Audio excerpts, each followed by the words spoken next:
Day too. Do we have to keep doing that? I don't think so. Well, I think they understand. Okay. Yeah. Awesome. Yeah. You can introduce yourself as the host, though. Oh, all right. Yeah. I'm the host. You're the host. I'm Melissa.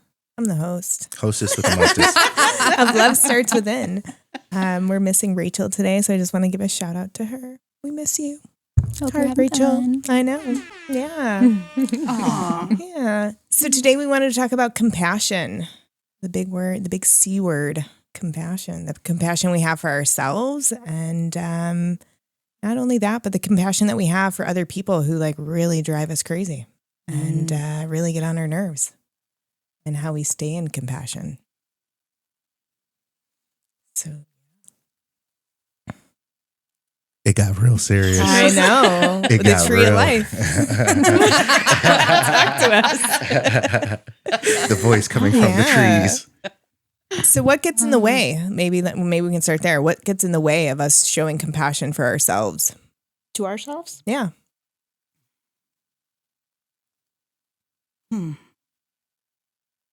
Your ego. Yeah. The way we were raised, maybe. Always thinking that you have to be strong for another person. Not wanting to feel like you're letting anybody else down. Hurt feelings makes it hard to be compassionate at times. How so? How so? Well, if somebody does something that hurts your feelings personally, it's sometimes hard. Oh, emotional involvement. Yeah. Yeah. Sometimes hard to be compassionate. Yeah. And seeing the big picture. Yeah, which kind of ties into like shedding ego and putting yourself second in the moment, I think is almost critical to successful, compassionate moments. Because you're putting yourself on pause to hold space and say, this is for this person.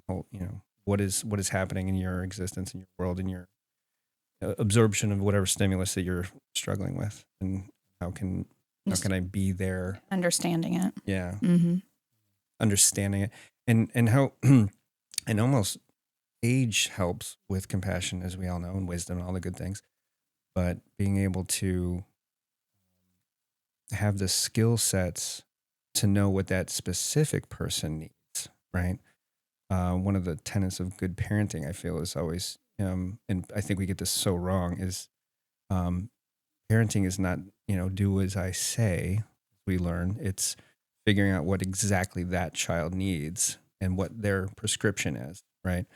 So you have 3 children, and all of them will have a different prescription. So I think that goes for compassion too, is knowing the audience and knowing exactly what they're needing in that moment, because all of our methodologies for compassion could go completely pointless and into the garbage, or not received or absorbed in any way, if you're not understanding what that person needs in that moment. So you almost have to kind of put on a studying hat to understand them more than they might know themselves in that moment. And so you're kind of really, because they're in a hurt situation typically, right? They're struggling, they're sad, they're damaged, they're whatever. They're just in a bad spot. So you have to not only hold space, but then also study almost angularly, like what they might not see, to help them and do it in a very human way. And so it doesn't come across as prescriptive. Yeah. I mean, so how do we develop some of that compassion? So if we didn't necessarily have it as a kid, if we weren't taught that, how have we, as we've gotten older, developed self-compassion for ourselves? I think strategy, but finding the people that you surround yourself with, having a core group of people, and always looking for ways to improve, leveling up, making yourself better, reading, educating, learning from your past behaviors. I have had a situation recently that I am not incredibly proud of, where I should have felt more compassion for someone, and I did not. Instead, I lost my temper, and and it took, I don't know, a month for me to like sort it out. And I'm like, I know better than that. What's up with that? And I think it's always growing, always learning. And when something like that does happen, and you have to say, "Ah, I was really messed up," and find your voice to apologize, and even if, I don't know, it doesn't even matter. You know what I mean? If it doesn't matter what the whole reason was behind it, but if you can find your words to work things out with the person that you love, or whoever it is that you're, having this compassion for. So I think that you're always learning and always trying to find that love within yourself, then you're on the right path. Yeah. Can you be overly compassionate to where you're even subconsciously self-harming? Thinking out loud, I'm just curious because you could have a Samaritan complex if you go too far. I'm just thinking again out loud. I haven't worked this out, but I think there's people, who sacrifice their own self-worth, their own, to try to make someone else happy. And that's, I think it depends on how much self-worth you have to be able to hold space for somebody, right, that doesn't impede your own boundaries. Mm-hmm. And if you've done a lot of work, you could probably hold a lot of space in regards to certain things being bombarded at you, right? Because it's not about you. Mm-hmm. And you can draw that line and separate those things out. But once you start believing what is being told to you, you make it yours, and then it's your stuff to deal with. Right? Yeah, I wrestle with it in like the Christian comparison because WWJD, right? What would Jesus do? And I thought about this. No, hear me out. It's dating us. Dating what, like? No, that's like 2,000 years. 2,000 years dating me. Now it's popular. No one likes Jesus. I vehemently am not religious, and I think it's the worst invention in the beginning since the beginning of humankind is religion. But my point being is that there is a large following to the tenets of Christianity, which is one of the ones we probably all in this room love is, do unto others as you would like done to you. My main point is Jesus seemed to go 33 years of helping other people. To my initial question of can you be too compassionate, right? So, but we in the healing community in 2025, current, cool, hip people that we are all about self-love and self-growth and self-exploration and self-understanding and I don't think Jesus did that. Just almost, I mentioned almost comedically. You don't think he loved himself so much that he could love and give compassion to other people? I think you brought community together. I never hung out. I don't know, but I'm just saying, it's an interesting thought exercise for me. Is because I'm like, because to me there was like your thought exercises and Excel sheets and like spreadsheets. What would it be like to live in your brain for a day? It's not a good time. You don't want it. You want none of it. You want none of it. But no, I was just thinking because like Jesus. My point. Here's my point. Okay. Jesus and compassion. Just for fun, we'll move past this crazy thought. But I feel like he probably had a lot of compassion. Oh, of course, he was like the king of compassion. I'm just to my original point. Can you have too much compassion? Yes. And using Jesus as a juxtaposition, as far as is that an example of someone who did? Because did Jesus sacrifice his own self, whatever? Because if we are to believe that he was here to like completely go for the getting rid of original sin for the entire planet, and that was his daily goal, then did he have hobbies? Did he have anything that he was working on, or was he just constantly just being compassionate to everyone and walking around being compassionate? And if we are at our highest aspirations as people in 2025, are we supposed to walk around and be compassionate to every person that's, sad, hurting? Or are we supposed to say, I'm going to walk away and I'm going to protect myself and do my own journey? So how do we find that word that I hate, which is balance? How do we find that balance between I can't be here for you, person that is in need of my compassion, and because I need to be here for myself. And it's a I think it goes back to daily- like your stuff, right? Like it's sucking you out of being in the present moment, pulling you back into your own trauma of dysregulation. And then you're cycling from your own traumas of not feeling good enough or your old belief systems. And you can't hold space for that person because it's triggering your own stuff. And so it's then going back in and reflecting and having that self-reflection of where and why are these things coming up for me? Why is this hard? What about this experience is dysregulating for me? What emotions, what feelings, what thoughts is it bringing up? What do I want to do? How do I want to act? How do I want to respond? And is that my authentic self, or is that, again, my conditioning and how I grew up? right.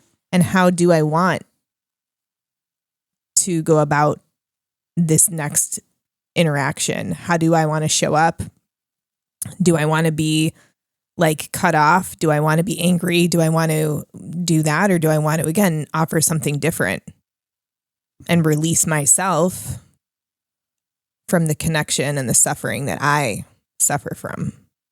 And Because having compassion for yourself when you're going through Mm-hmm. not being pulled out of it. Yeah. Yeah. I guess historically for me, I always struggle with compassion because I believe, or I should say I was confused, because I think that it's a good thing and a positive thing writ large to be compassionate and be helpful and help your neighbor and hold space and all of that stuff. And then I just always, question was like, we kind of touched on this last time. It was just like, how do we know if you're being too much for other people and too kind and too out of balance with being overly compassionate? I think you always have to check in with yourself. Yeah. How are you feeling and how are you responding to certain things? As long as you're centered. Yeah. I think it has to do with, the whole ebb and flow thing too. You're going to come into times where you're going to be feeling the need to be compassionate, the need to be more loving to certain people.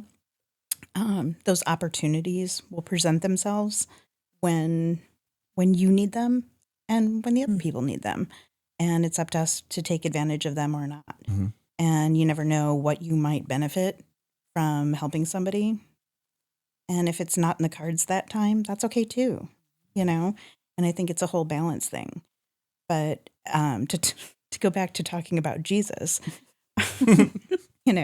my parents were very religious, like extremely religious. I think we talked about that last time too. Mm-hmm. And I do feel that my mother was to the extreme. Like she would just dig herself into a grave trying to make sure that other people were taken care of to the detriment of her own family. And I have and a it's similar just situation. Yeah. was no good, and I still am resentful of for it, and she's long gone.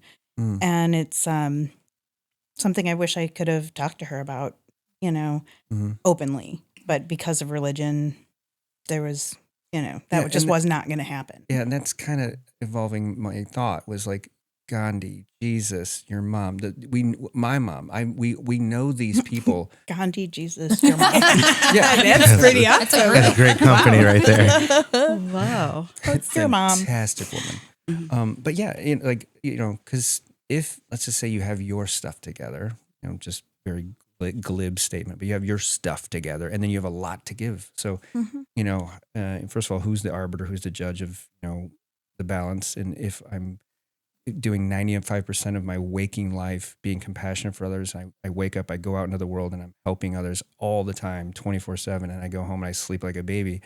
Is that balance? If I'm not, that's what I'm kind of getting at. Is like, how do you know when it's too much and serving your societal contract and being excessively compassionate and giving to others? How do you know if and when it's too much? It's like, How does it feel to you? Right. That's what I'm saying. The Like deconstruction of my authenticity of like what I was programmed to do about being materialistic or about being productive and what that is and how I was raised of like, you got to do all of these things because you're told to do all of these things versus like, am I doing these things because they bring me joy? Am I Right. doing these things because they bring me For sure. love and excitement? And am I also, again, like, taking care of myself in those ways? And do I need alone time, or can I give myself a little bit more? Yeah. And I think about it too as like, who has more tools? Like if I have more tools than somebody that I'm talking to, then I should be hopefully able to hold the space differently. And I should be able to regulate myself more, or be able to then take the step back and say, listen, like I can't do this right now. Like, you know,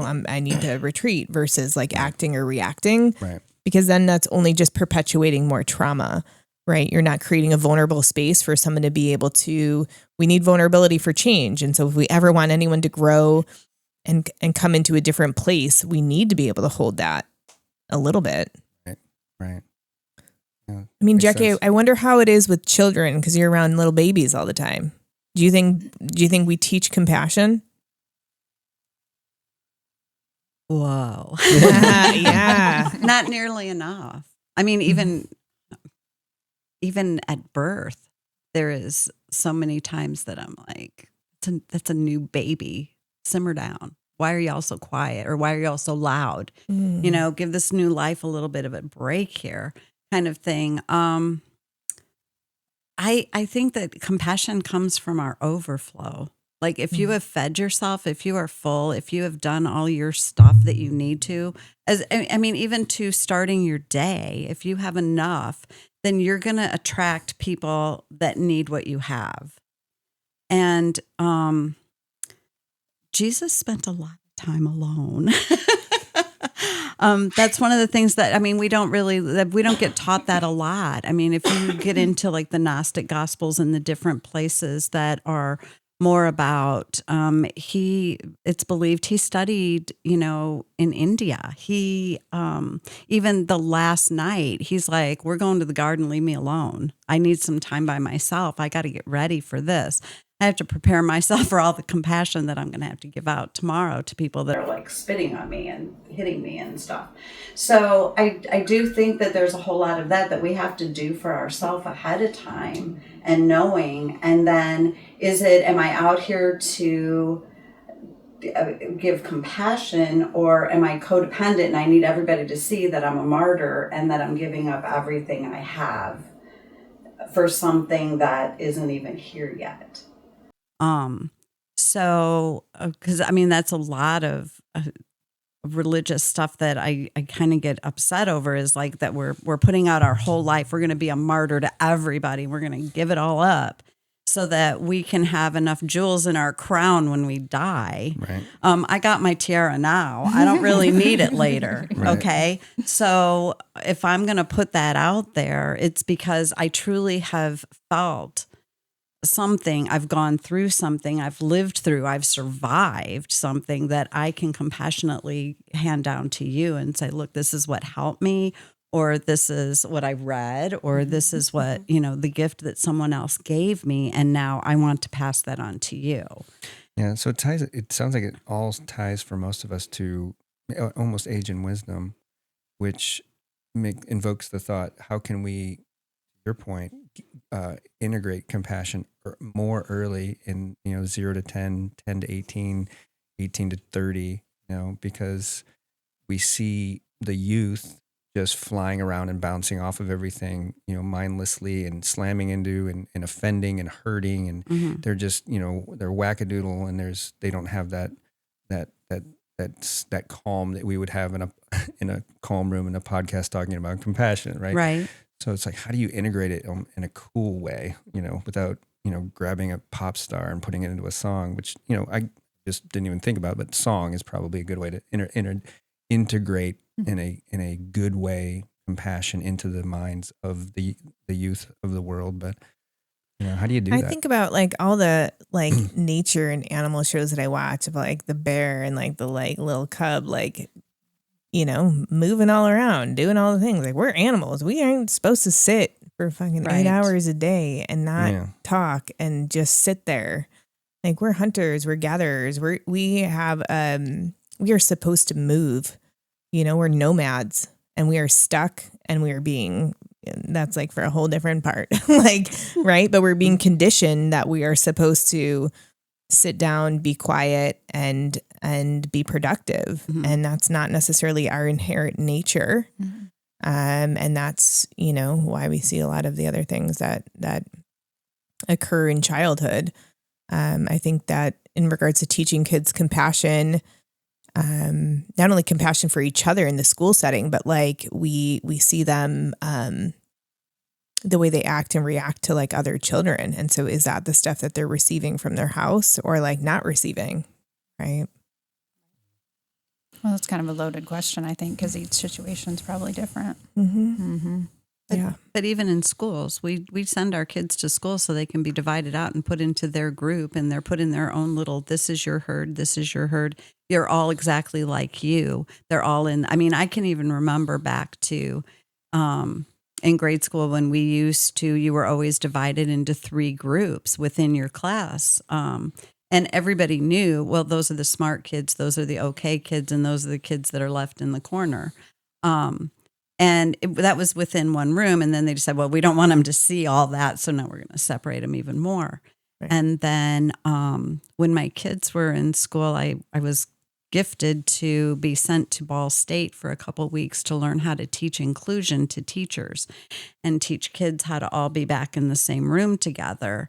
And that went over really well for almost 2 years. And then it was like, no, this is just too much work. But at that point, children were being able to see that everybody's not the same as me. That little girl has a way harder time than I do. Yeah. And so I got to teach kids how to live for a day with somebody else's disability, live for a day. What does it feel like it's really cool looking to be able to play in the wheelchair, but what does it feel like when you can't get out? And what does it feel like if you're walking around with like a mouthful of gummy things so that you can't talk right? And what do all these different things? And that was teaching children how to have compassion, teaching kids how certain children only, their only friends are paid to be with them. And wait, how's that? Because if you're a disabled child, the only people you really get to see are your therapists, your doctors, all them. And they're always the nurses. Everybody's always paid to be with you, your teachers, whoever, the person that pushes your chair. Right. So they don't even get to know what it's like to have just a heartfelt friendship with another child. And believing, well, because you don't talk, you don't have those same feelings like I do. And everybody has feelings. And so teaching children then that was like 2 years of teaching children how to be compassionate with each other. And so it didn't work within the school system? They don't have it anymore. Yeah. And they do that in Canada. They do an inclusion. Like empathy, inclusion classes. They don't start teaching for 6 weeks. Usually it's like the school, the class like is rebuilding and learning each other, and they're having this interaction and... So it's back to do it at home or move to Canada. So basically, but it was, it was different. Children, and part of it was the cost, because in order to put a lot of different levels together, you had to have extra aids and stuff to help the children that couldn't walk or couldn't read or couldn't, age-wise and everything, they belonged with these kids, but grade level-wise, they didn't. And so nobody wanted the really smart kids to be held back so that these children could be there. And so then it was kind of like your whole class just about got an IEP, which they should anyway. Right. Every child should be allowed to learn at the way that they are, the way they think. And we don't, it's like just the mass group has to do like this. And if you're way up here, you get a special. And if you're way down here, you get a special, but everybody else is just herded together, which, it talks about compassion a lot, I feel like, right? Like in everyday stuff, we can be at this level. A lot of us have this normal level of compassion. And then you have the outliers, right? The people who really need more because they're that sensitive, right? Or they've been that traumatized, or they don't have that ability to do that for themselves, right? Like, I think about it again, like their sense of self is so, poorly developed Mm-hmm. that they can't regulate that way. And then you have the people who are, again, like the other outlier on the other bell curve that are able to give, right? Maybe our Jesus a whole lot more. Right? Yeah. But it sounds pretty dire in the school system, though. I didn't realize that. I know that there's a lot of movement towards inclusion, but from a compassion standpoint, there might be a big hole there. I'm just imagining a class of 25 kids right now, and how simple it would be for a teacher to be given permission, for lack of a better word, that a child comes in sad, their dog died. Mm-hmm. And why not take 5 minutes and have the whole class hug that child, or just hold space for that child, or have the child sit there and tell memories of, their dog. And we don't, what would be so weird about that as a society? It seems so simple to do that. If you go into, say, maybe from kindergarten to probably third grade, you'll see that a lot. Mm. The teachers are more, because the children are littler. There's not as much. I don't even know the words. You suck it up and be okay. Yeah, Right. You got work to do. we got to do it. We Get gotta in do here. the math, We got to okay? do the math now. Yeah. And because, there was so much, that was another thing that I had a really hard time with being in an elementary school, was do not touch the children. Mm. Do not hug the children, Yeah. because you could get in trouble. And so you're like walking around at the playground with your hands and your fingers are spread as far apart so that as many kids as wanted to could hold on to a finger, Yeah. but do not hug them. Right. Well, maybe that's something too. Is compassion part of intimacy? Mm-hmm. I think it would almost have to be. Yeah. They're definitely bedfellows, I think. Right. Mm-hmm. Yeah. I was thinking about compassion today, about is there, and I don't know the answer to this, and I need help. Is there a time where you shouldn't be compassionate? And I'll just throw out an example without thinking hard about it. Is the terrible person that is in no way in pursuit of bettering themselves, and they are, let's just use an egregious example. They're a double murderer, and they want nothing but to burn the whole world down and things like that. Now, I know that our highest, Gandhi self would say, yes, you have compassion because he's living in a horrific nightmare of a trauma, right?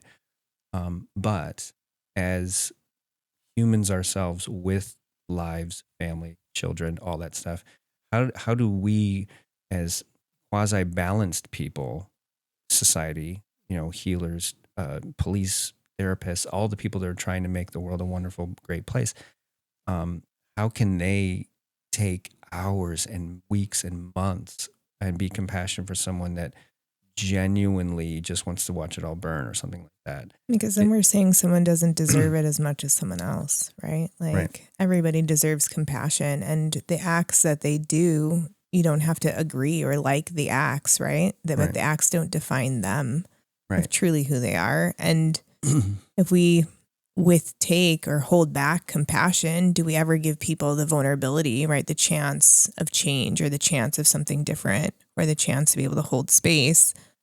Because it's like, there's a saying, right? Like the eye for an eye, we would all be blind, And so if we don't make those, if we have the ability to be compassionate and not judge and to just give love, there's also the potential that they can grow. But if we're only giving someone fear that they're never going to change and this is how they are, and then we only allow them the blueprint that they're never going to change.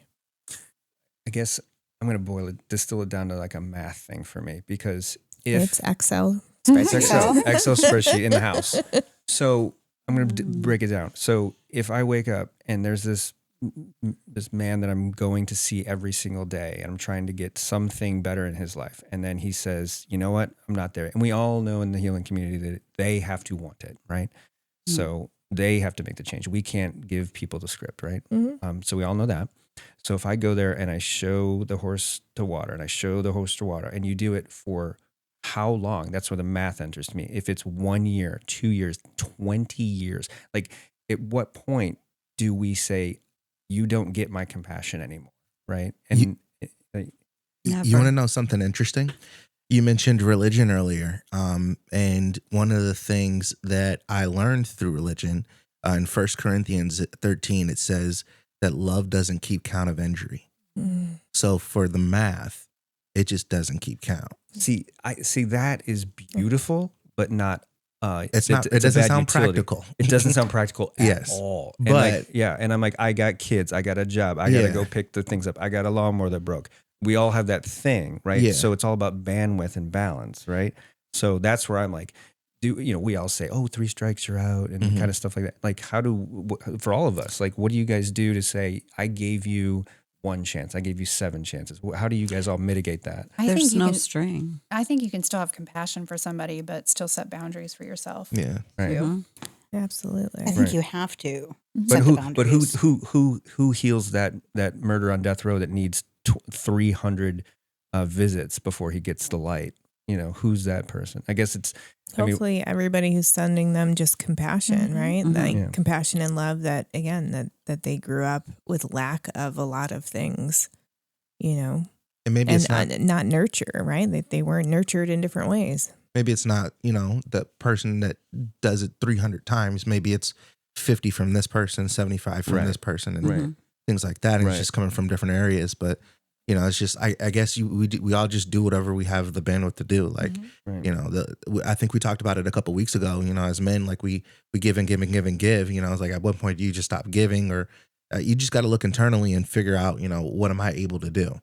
And if I did all I was able to do, again going back to that book, they love that book. But in that book, there was a lady who came up and they were talking about giving, and they were in the courtyard, and she gave what she could, and she gave less than everyone else, but it was what she could give, and that was the example. So if we all just give what we can, we won't be able to save everyone. We can't be Superman. We can't do it all. Even he couldn't do it all, and it's gonna take a little bit to come back on the other side. It's got to be that compassion has to be in some way reciprocated. When you take your shoes off and put someone else's on, they sometimes got to put yours on and figure out, okay, well, this person, they're giving me something, and it's a give and take there. But at least that's the way that I see it. We just give what we can, and some people have the ability to give more than others. Luckily they do, because some of us need it more than others. Mhm. For sure. Yeah. And it's lovely that you said that. And to play off of it a little bit more is if you're receiving from somebody else because you can't right now, and you are appreciative of, whatever somebody else is giving to you, you're going to find that you're able to give more to somebody else. And you might not even know that you're giving it. And so it's all, give and take. Mhm. And you give what you can. And sometimes you're the taker, the receiver. Mm-hmm. For sure. Yeah. We've all seen videos of all these famous people that do Make-A-Wish, and, like Taylor Swift, or, whoever, walk into a hospital and see the burn victims and things. And it always makes you feel good. And you think, at least I think, I'm like, first of all, they have an immense power, an immense power for healing that moment. That person is meeting their hero. That's giving them hope. It's giving them, and there's compassion in that, right? I've always been like oddly terrified of that, because I'm like, to have that ability, that power, and it could be anyone from, Gandhi to famous person going to the hospital or whatever. But like, how do you walk away, and say goodbye to that person and do it again tomorrow and another Make-A-Wish? There's a guy, John Cena, who's done he's got the world record for Make-A-Wishes. He's done 700 of them. Like the power that guy, the constitution of character in that man, to be able to be compassionate to 700 different dying children. So it's nice to know that those people exist as far as targets for our highest aspiration of self, but to our point here is like, well, we need to know how much we can chew and not choke on our meal, and just say, I have this much bandwidth, and I can help a couple people and be this And passionate. and I think that Yeah. we can do that. I feel like that every single time. So this last weekend I had 2 babies come, that's a lot for me at one time. But then I'm sitting there looking at this midwife who has now delivered 4 babies already Now, today. when you say 2 babies, just for the audience, you are a doula. Yeah, they're not my, She did have both. they're Didn't not have my twins. babies, but they're my babies. But for me, so I go home from that and like seriously, I had one on Friday. I got to sleep a little bit, and then I had a really long one on Saturday. But by Sunday, I'm crashed. Like I go home and the most I do that whole day probably is take a hot bath and eat an egg sandwich. I mean, that's just it. And then I have to integrate all that. Like I take every one of those in. I analyze from day all the way through. That's just my way.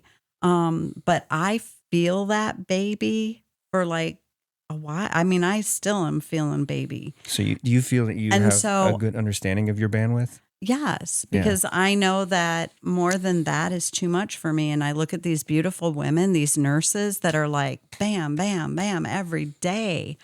And I'm exhausted. Now, we do a little bit different stuff. I mean, I'm really constant in the room for the whole thing, and they're kind of in and out. And when their shift ends, they go home. But it's still that whole life thing coming in. So I know that, yeah, I can only schedule this much, or I'm wiped out and I'm going to be crabby, and I may not be able to put her needs above my needs and all that. So I know where I have to go with that. Take care of yourself. That's really interesting. You absorb the energy, and you can only give back so much after having been through that experience. And I think every single person absorbs that energy differently. Some people Mhm. thrive off of it. Some people, it lays them low. Yeah. So I think it depends on what type of person you are Yeah, as well. and that might be a good point to summarize, at least for me, is that and Ray's been instrumental in like helping me understand the identifying of bandwidth and identifying of how much you have available. Right. Because and I pray this doesn't sound sexist, but as dudes, we're terrible at it. I guess it's not bad because I'm ripping on men right now, but we're terrible at knowing limits. And a lot of what I struggle with is limits, but like it's a really cool idea to have again a thought exercise on it almost on a daily basis. What do I have today to be compassionate and having the permission to give ourselves, I got shit today. I don't have anything today, and then being able to be articulate and oddly compassionate and saying, look, buddy, I have nothing for you right now. I love you so much. Call me tomorrow, and that I think, at least for me, I don't know about you, but like I struggle with being able to say no to like someone who's like, oh, I need, help with this thing or help with that. Bro, it's bad. Yeah. And just It's being like, bad. I ain't got it. I ain't got it right now. Yeah. And that's like a really cool thing to learn that skill set. Yeah, I'm answering phone calls of people frantically freaking out while I'm at work with customers because I can't be the guy that didn't answer the phone when you needed me. Right. Yeah. Right. It's the burden of the helper. Yeah. Yeah. And I would ask you to lean into that, right? Like, where is that coming from? Why is it there? And why do you feel the need to have to do that, right? Like, how did that construct get built and how did it get fed? And how do you unfeed it, right? How do you unravel it? Yeah. I had someone tell me, like, hey, it's okay to not answer Absolutely. or to tell me that you're busy. And I think a lot of it is just because I come from an environment of sales where you have quotas and things like that. And you don't ever want to get down on that. So, and then also, I've let myself down quite a bit in my life. And so like, I feel like if I'm coming through for others, I can come through for myself. Right. Yeah. So, But I hear some of those things are judgments too, right? Like Right. that, judging yourself for not doing enough versus like knowing that you needed all of those things for you to be exactly where you are and exactly where you're heading, even the things that are uncomfortable for us. yeah. It's our shadow work. It's the things that allow us to grow and expand opportunities if we allow us to see it that way. even though it's in our discomfort, because it's showing us all of our unhealed parts, the things we don't necessarily like about ourselves. And then we have that option to make a choice to love ourselves through it or to fear ourselves away from it. Yeah. You know? Yeah. So I offer you next time to like have that awareness of like, how do I want to show up for myself in that moment? Yeah. Yeah. Yeah. I've been doing a lot of showing up for myself lately though. That's awesome. Yeah. That's Which is wonderful. good. Yeah. Yeah. It's different. It's always Is there an element in your life that is to this subject that is, well, who else is going to help that person on the other end of that phone call? Because I think we all experience that to some level where it's like, well, I kind of have to take this phone call, or I gotta drive over there and do the thing or fix the thing, because that person doesn't have anybody that's going to solve that thing. And I think if we're able to identify, hey, can you do that yourself? We all do this with children, right? It's called sit in the struggle, right? If the child can solve the puzzle, we are supposed to sit there and go, you know how to do this, do it, right? But we have people in our lives that genuinely don't have a second option. So are there people in your life that when you're feeling spread thin, that you're like, I'm the guy, like they don't have an option. I got to take this phone call. Yeah, we all have partners here in this room, right? That's exactly where I ain't throwing no shots, but that's exactly where it comes from, right? So like the person who, is with me romantically, I make them feel so safe that that's where sometimes I would feel that, is that, hey, you're my person. Like I need you, like I'm going through this right now. I need you. I'm calling you crying right now. I'm not trying to call my mom. I'm not trying to call my dad or my sister or I need you. I need you to be that. Right. Like you're the man for that. Right. And so it's like, forget everything else I got going on right now. Right. And because I have my fair share of problems. Yeah. I'm better at handling it and compartmentalizing it than most, I guess. Like you guys come in here and you don't know what type of fire I ran. I told you about my weekend, and if I wouldn't have said anything, you never would have known, wouldn't have thought anything different. That was a really life altering situation in my world. And of course, my personality is just be like, yeah, but it's okay. But that's just because when I encounter situations like that, I'm able to process it and move on and keep going. And I'm good at that. But I understand a lot of folks aren't, so it kind of. But it's okay to acknowledge that it's shitty too. Yeah. And a lot of things I expect to be shitty. Like I'm like, oh yeah, this is gonna be shit. This isn't good. He's saying, but we have the cup tools half to get full, through it, right? Like you see it different, and so you can Yeah. experience difficult things, but you have enough bandwidth to know, like again, like how you view the world is. That's the thing that a lot of my you're an friends that optimist. trust me say. Yeah, They're like, you really see the beauty in everything, and that's what I try to do. Like I had a friend. I don't mean to take up too much mic time, but I had a friend recently. You reminded me of this instance. She tried to commit suicide. And around that time, she had told me that I was her only friend. And so that really, it didn't put pressure on me. But when she didn't answer and my text message and text her again didn't answer, and then I'm kind of feeling frantic. Now I'm calling hospitals and things like that. And I finally found her, and then when she's like, wow, you really came through for me. And it was just so many different emotions because I'm thinking to myself, okay, well, she tried to end her life. Like, what could I have done better? We all have that feeling, but then it's it's not really on you to be able to fix someone else. And you go through that process. But then you're like, oh yeah, I am your only friend. Like, did you try reaching out to me and I didn't answer? Like, what was it? But we had a very healthy conversation about it. She let me know like, hey, you told me to reach out. I did not reach out. I just did what I did, and I'm sorry. And I was like, hey, we're past that now. Let's just make sure you're good.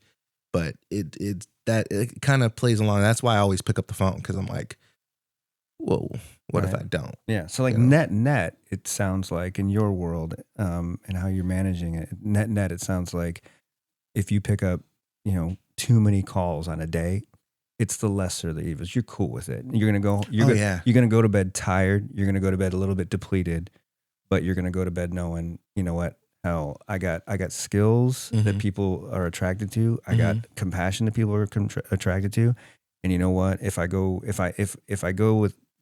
this day took too much out of me, the sleep cycle, the repair cycle, the spiritual cycle, whatever is going to fill back up because I know that I was honoring my gifts of compassion, right? And it felt good. Yeah, it's like just Right. like that. It's like a workout, you know. Yeah. If I go in and I lift some crazy weight that I've never lifted before, Yeah. but I'm pushing it to the max just because I want to see, Right. or just because I want to get better. I have goals and I want to hit those goals. And I lay down and I'm just like, oh my goodness, my body, like I really pushed it. I know that I'll recover, and I know that I'll be Right. able to hit it even better next time. Yeah. This too shall pass. Yeah. Is it? Yeah. That's Ties in into there. That's in there compassion. too. Yeah. Where do we feel compassion in our body? How does compassion feel to us? And maybe allow us ourselves to like take a moment to describe it.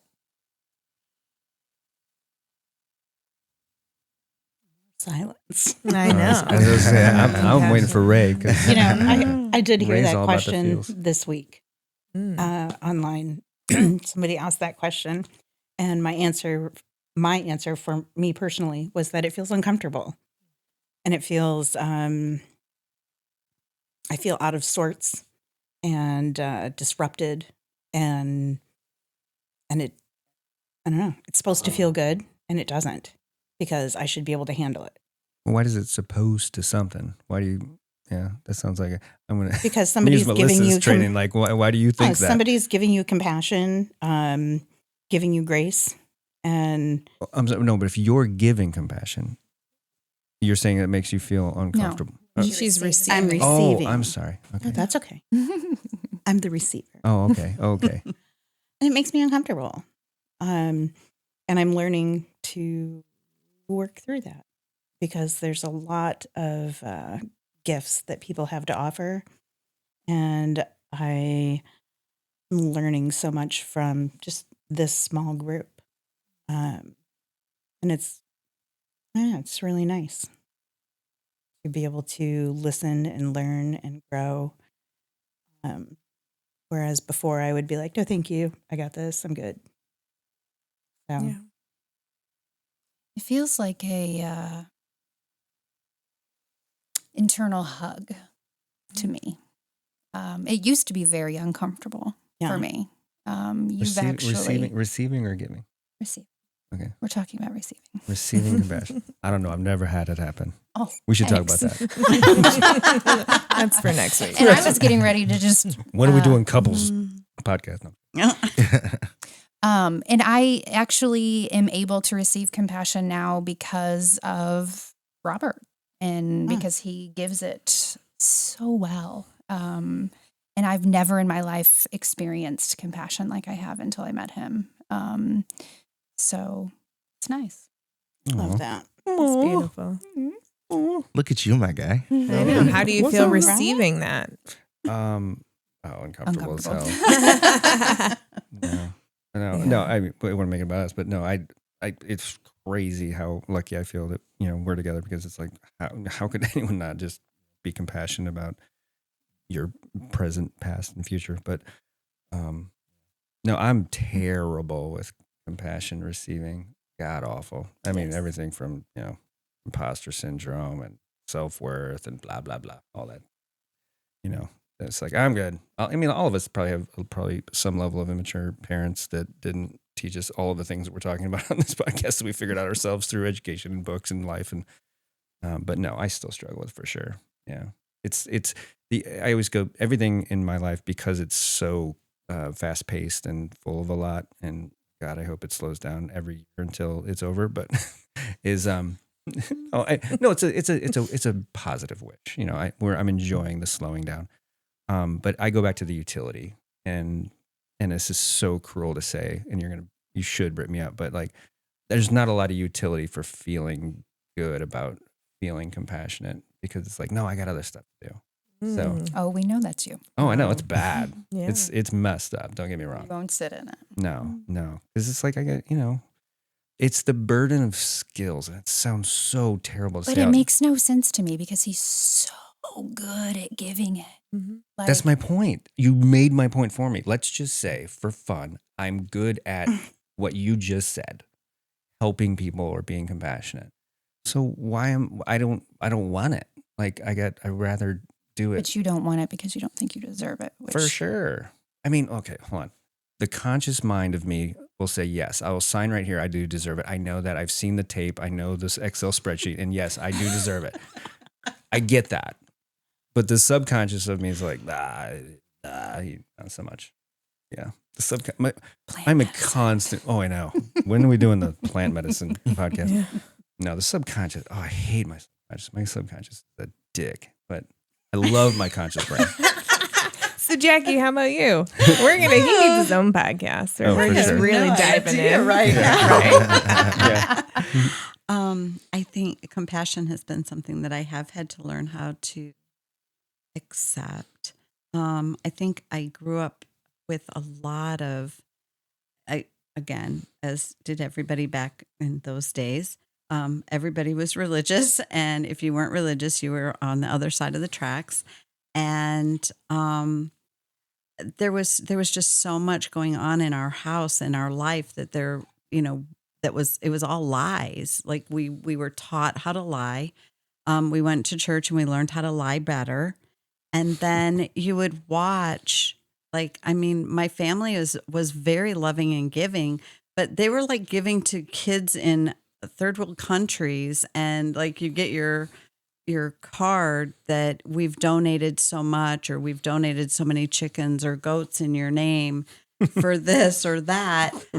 But like, you're not understanding that my brother and I are both under 15 years old, and we are living alone on canned goods that we don't even know how to cook. But we're taking care of everybody and sending all these kids to camp. And it's like, somebody come home and send me to camp, or just come home. So it's kind of that whole thing of like, we didn't really deserve it.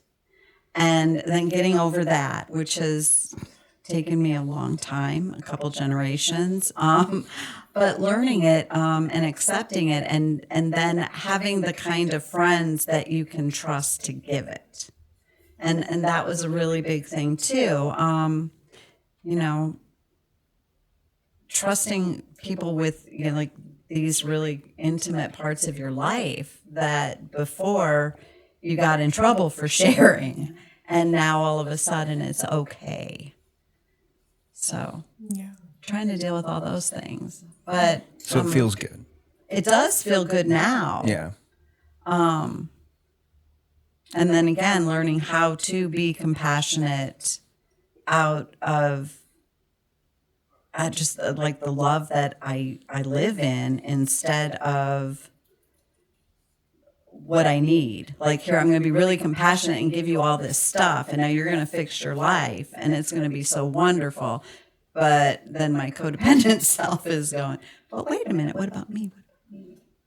And so it's like a lot of, again, that balancing thing and learning what is true giving. Am I giving without strings, or am I giving because I want something? I think we mask that as compassion sometimes, and it's really not. It's just like, I'm gonna go out and do all this because now my name is in the paper because I saw 700 kids. Or that kind of thing. That's not where it's supposed to be. For sure.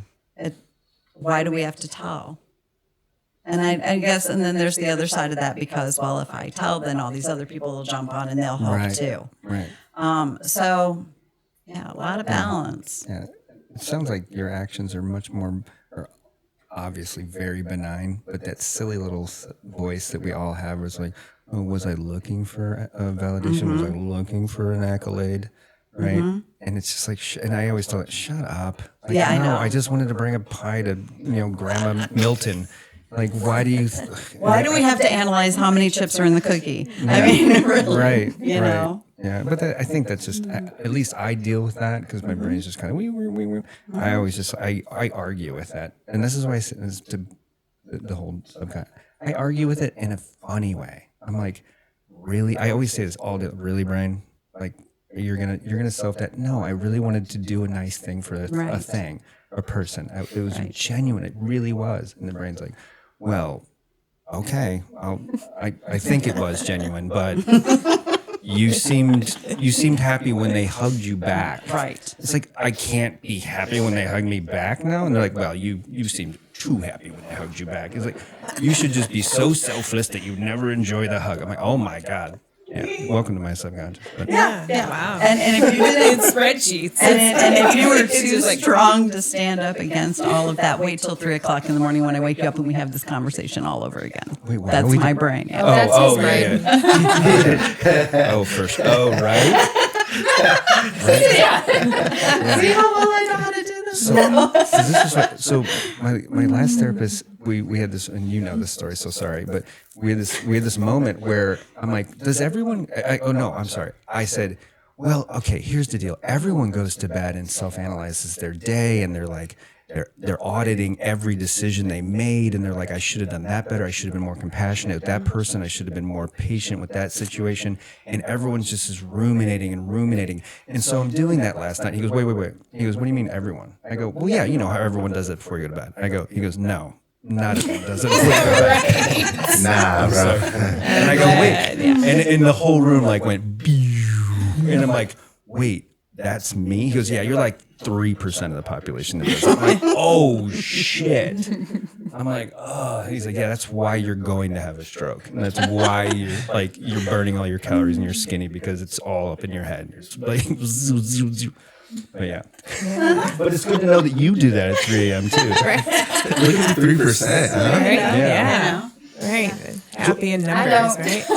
Yeah. That's the self. I know. Oh man, she sleeps so good. That was actually last night, Bill. I'm sitting on the side of the bed. I'm like, are you okay? Nope. Are you going to be okay? Eventually. Okay, I'll see you in the morning. He's just like, okay, she's just going to do this for a couple more hours. What about you two? Do you guys roommate right before? Like, do you guys shut up? That's I'm amazing. a good sleeper too. It's my superpower. Oh, it's amazing. Do you go over your day before you go to bed, though? No. Oh. You do? Yeah. You look to see if I. No, bro. I'm sorry. God bless you. Yeah. God bless you. I want where you're all drinking. It's only because I'm like, I have so much like this morning when I got up, I was like, oh, I got to get up to do this and then this pod and that pod and set this up and. Oh, so you're designing the next day? Yes. Oh, I do that too. That's actually That's 4 a.m. No stone unturned. Yeah. That's the calmest I'm ever, is when I'm designing the next day. No, I that's, love that. For me, I'm like, I'm going to do that and that. And I'm going to, yeah, I love that. I have this weird thing where I think I have the ability to keep everything in my brain and I don't need to write it down. And I'm realizing that's it's just not gonna happen, man. Nah. And then, because you're dealing with so many people in a week that come in podcasts. It's like 50 different people in a week, and trying to add on to that, trying to post this, post that, cut this up, and all that. Yeah. Ooh, plus your life. Yeah. On top of that. We're gonna figure it out. But no, I don't look back. It's too messy ahead of me to look back. Oh, I'm gonna push you on that. How are we, any of us, learning if we're not ruminating? And we're not looking back and going, oh, How you know would what? you I should handle just, the situation differently? yeah. I feel like I forget. do you learn? I try to be so present. I don't remember much of yesterday anyway. Right? So That's the goal. Like I'm like, That's what I try to do as well. It's just so we're Be so- present. be present. So being present, and then you're live learning, Yeah. Yeah. You're processing it like instantaneous. instantaneous, Like like a badass process, like Intel processor. Like if something happens with the audio or the video or something, like last time when we were trying to get your mic straight, like I'm looking at it and I'm hearing it and I'm like, okay, next time, and then that's it. And it's just in the moment when I realize it and I make note of it and I move on. That way, at the end of the day, I'm not, adding it all up or anything like that. I just know that the next time I encounter that situation, I'm gonna figure it out. You know what? You know what makes sense to me now? I've always said my entire life I'm a very slow learner, and that makes sense now. It's just processing. No, it. But Dead it serious. isn't. That Exactly. makes a You lot of made sense. mental notes of things that have been corrected growing up, right? Like you made mental notes. If I did it this way, this might not happen. If I did it this way, I could have avoided pain, suffering, discomfort. And so you've made mental notes of how to cope ahead in a way. And so those things provide you like a sense of safety. And so it's been a coping skill. And so as you're, again, like coming back into your authentic self, you're able to maybe hopefully give up some of those things and know that the universe, again, has always supported you. And in those moments, those experiences that you had, it wasn't that you weren't good enough. It was that there was something that was telling you in that situation that you weren't good enough. It wasn't you. It was the experience that you encountered and what you took away from it, and then how you then built on that, chapter, or built on that Lego set or whatever. It's been built on something that isn't really real. Yeah. Let's give you some medicine and work through that right then. Yes, thank you. Yeah. I'll take your business card, Melissa. Yeah. Yeah. This is all ruse for expanding Melissa's therapy business. No, but that's, truly, like, that's what some of that is for you, right? Is For sure. Right. Oh, I know. I just And if we swim can in go trauma back- all day. We all just swim in Right. trauma all day. we don't all, but like some of us, right? And in different experiences, but hopefully not all of us, right? Like, and at the same time, like, what if you could go back to like those immediate beginning belief systems that created, and you can go back and insert that new belief, and does that then release you from this person of who you are right now in this timeline into a different timeline, right? Okay. Yeah, it's possible. I did it today with a client. It was magical. It was just magic. Right, magic. But and letting go things too. So stuff that like I've had to set myself up in better ways. Like I have little sticky notes around that I just run into all day. Are you here now? I mean, it's just really simple. And then I have to stop and go, whoa, I was back there. I'm here. I'm back. I'm here. Got it. I'm good. And just a little, open the closet door and it says, let them.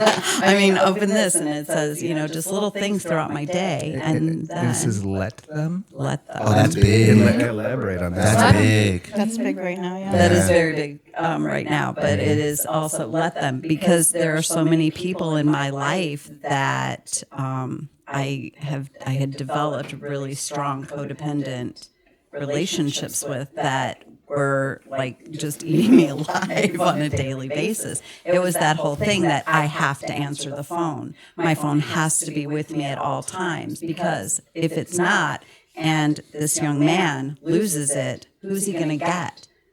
Well, one day he has to get himself. And so allowing myself to be that person constantly. So now, and I do have a lot of rules in my life for myself, because I have to for my own boundaries. But like right now, I know that I don't have a baby due. So it is really good for me for so many hours a day to turn off my phone and just breathe and not have to walk into every conversation with, I'm really sorry, I have my phone. I just walk away from that and let it go. And guess what? Everybody in the world survived. And I'm okay. Things like that I have to do for myself. And now, before I go to bed, I disconnect all the people I connected with during the day before I get in my bed. And then I go to bed. Because I need to leave all that outside, or else it's a constant. And so while I do have all the love and compassion in the world for them, and I send them to bed too, they don't have to take me with them either.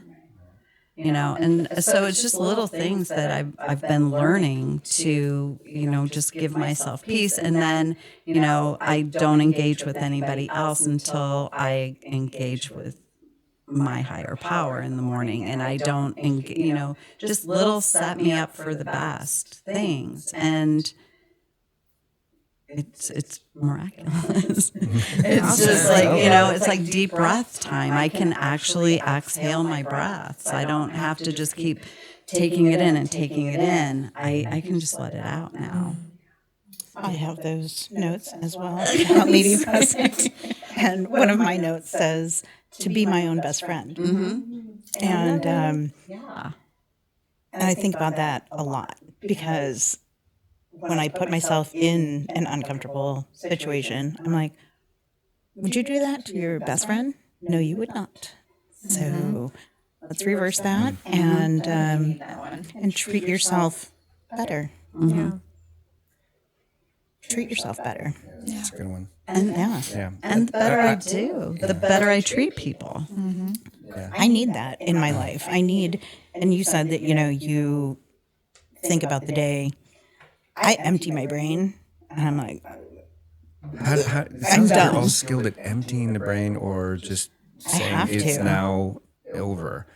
That's just, obviously it sounds like a fantastic skill set. I just need to work on it. And for it's you, not like, the you also have to easiest. understand that, like, you didn't grow up that way. Like, you weren't resourced in that. You don't have a neural pathway that runs through your brain that's like, this is okay. So you're like truly creating a new brain pattern that's never been created, never existed. You're going in and like building a road, like going into a forest, chopping down all the trees, like laying the gravel and the sand and like going in and paving it.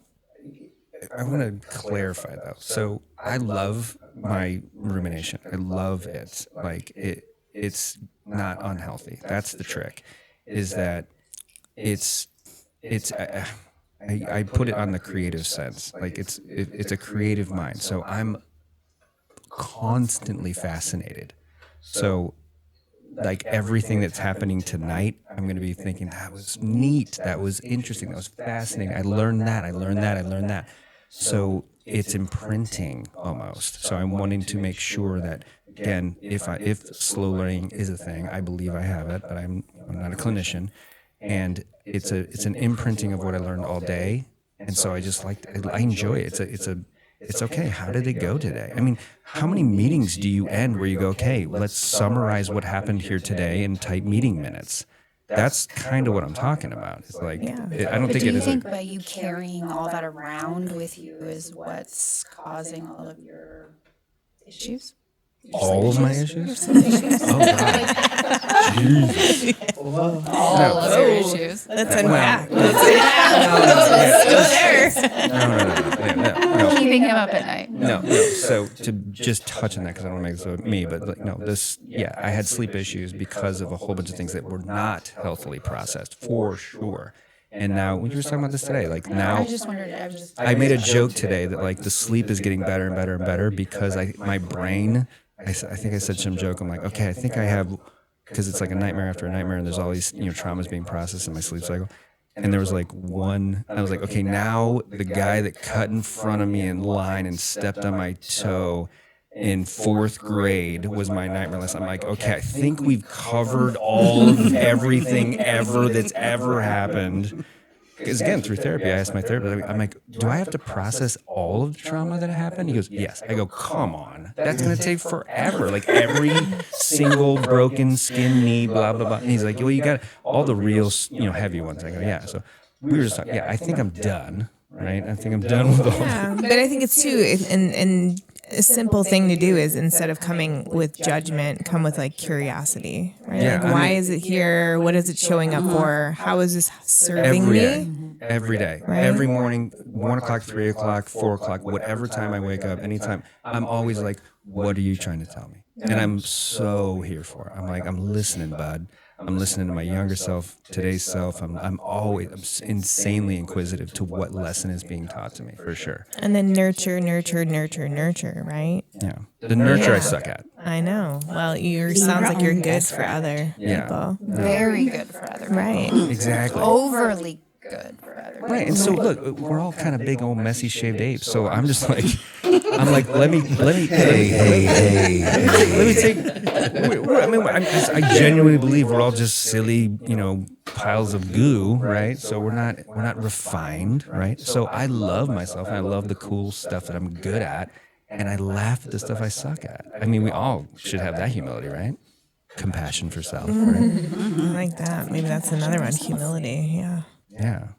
I'm very self-deprecating. Yeah. Which I don't say is a bad thing. I think it's a good thing. Yeah. Just we're all messy. We're all gooey and weird. Some of us more gooey than others. Yeah. I think. Right? Man. Yeah. Awesome. Well, thank you guys for coming today and talking about compassion. Thanks for having us. Thank you for having us. Yeah. It's a good talk. Yeah. Great. Absolutely. Awesome. Thank Till you next guys. time. Till next Next time.